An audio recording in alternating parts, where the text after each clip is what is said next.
రామ అనే 2 అక్షరాలు మీ పాపాలు అన్నీ నశింపచేస్తాయంటే మీరు నమ్మగలరా? 1,000 సార్లు రాయలేకపోయినా 1000 సార్లు రాసిన ఫలితం వస్తుంది. అయితే రామకోటి రాసేటప్పుడు చిన్న తప్పులు చేస్తే ఫలితం రాదు. ఈరోజు ఈ వీడియోలో రామకోటి రాయడానికి అసలు నియమాలు ఏంటి, ఎలా ప్రారంభించాలి అన్నీ తెలుసుకుందాం. నమస్కారం అందరికీ. మీరు చూస్తున్నది ఆనందరావు ఎరకం బ్లాగ్స్.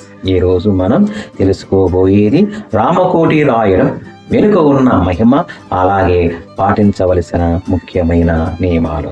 రామనామ మహిమ. రామనామ మహిమ.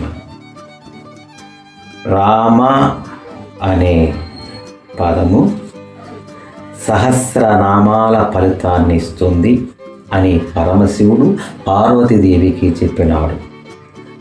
రామనామం మహా పాపాలన్నింటినీ నశింపజేస్తుంది. అందుకే మన భారతదేశంలో రామకోటి రాయడం ఒక పవిత్రమైన ఆచారంగా కొనసాగుతుంది. రామకోటి అంటే ఏమిటి? రామకోటి అంటే 1,000 సార్లు శ్రీరామ జయం రాయడం. కానీ 1,000 సార్లు కాకపోయినా 1000 సార్లు 2000 సార్లు రాసినా కూడా ఫలితం వస్తుంది. రామకోటి ప్రారంభం ఎలా? మంచి రోజు చూసుకొని ప్రారంభించాలి. పుస్తకానికి పసుపు కుంకుమ పెట్టాలి. దేవుని సన్నిధిలో ఉంచాలి. మానసికంగా సంకల్పం చేసుకోవాలి. ఈ పని పూర్తి కావాలి అని మనసులో నిర్ణయం తీసుకోవాలి. ముఖ్యమైన నియమాలు. రామకోటి రాయడానికి పాటించవలసిన నియమాలు. ప్రతిరోజు ఒకే సమయం పెట్టుకోవాలి. తూర్పు దిశగా కూర్చొని రాయడానికి ముందు నమస్కారం చేయాలి. గ్రీన్ పెన్నుతో రాయడం శ్రేయస్కరం. మనసు పూర్తిగా రామునిపై ఉండాలి. మధ్యలో ఆపాలి, వస్తే సరి సంఖ్యలో ఆపాలి. తిరిగి రాయడానికి ముందు శుభ్రత పాటించాలి. పుస్తకాన్ని పవిత్రంగా ఉంచాలి.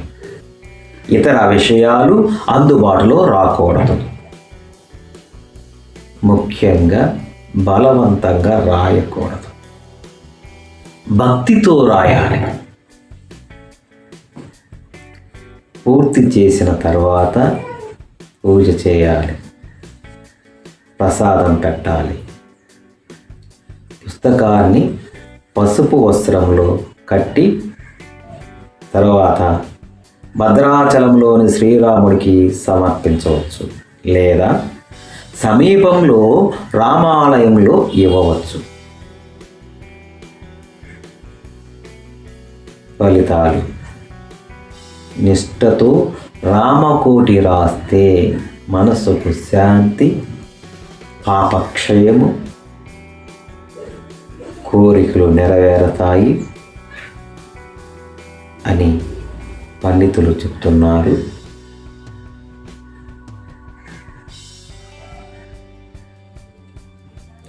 మీరు కూడా రామకోటి రాయడం ప్రారంభించాలనుకుంటున్నారా? కామెంట్స్లో జై శ్రీరామ్ అని టైప్ చేయండి. ఈ వీడియో మీకు ఉపయోగపడితే లైక్ చేయండి, షేర్ చేయండి, నా ఛానల్ని సబ్స్క్రైబ్ చేయండి. ఇలాంటి భక్తి వీడియోస్ కోసం ఆనందరావు ఎరకం బ్లాగ్స్ని ఫాలో అవ్వండి. జై శ్రీరామ్. జై జై శ్రీరామ్. జై శ్రీరామ్.